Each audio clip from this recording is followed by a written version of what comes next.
Record. Party చెప్పింది చెప్పినట్టు వినాలి, చెయ్యమన్నది చెయ్యాలి, అంతర్గత కుమ్ములాట్లు విడిచిపెట్టాలి.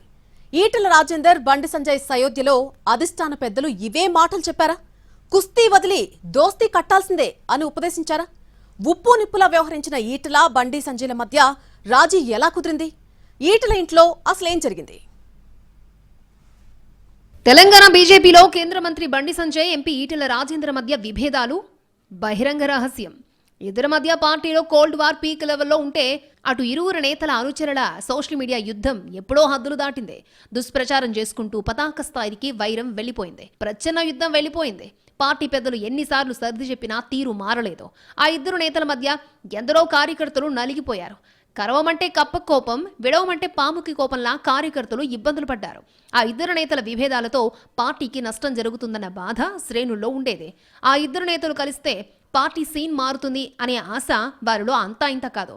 ఎడమొహం పెడమొహంలా వీరిని ఇలాగే వదిలేస్తే పార్టీకే నష్టం అని భావించిన బీజేపీ అధిష్టానం ఇప్పుడు రంగంలోకి దిగి ప్యాచప్ వర్క్ ని స్టార్ట్ చేసింది.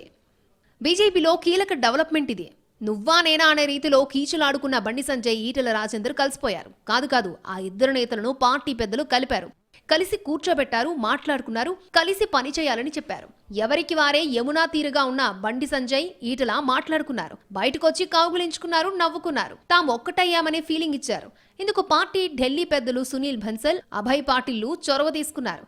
అభయ్ పాటిల్ నేతలతో విడివిడిగా మాట్లాడారు. ఈటెల ఇంటికి వెళ్లారు. పార్టీ చెప్పింది వినాల్సిందేనని ఇద్దరు నేతలకు కరాఖండిగా చెప్పేశారు. గతాన్ని వదిలేసి పార్టీ కోసం ఇరువురు కలిసి పనిచేయాలని కర్తవ్య బోధ చేశారు.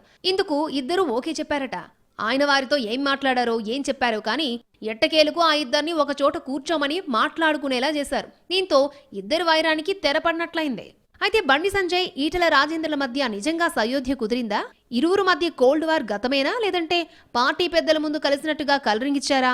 నిజంగా మున్ముందు ఒకే వేదిక నుంచి మాట్లాడతారా? కలిసి కార్యక్రమాలు చేస్తారా అన్న ప్రశ్నలకు సమాధానం మున్ముందే తెలియాలి.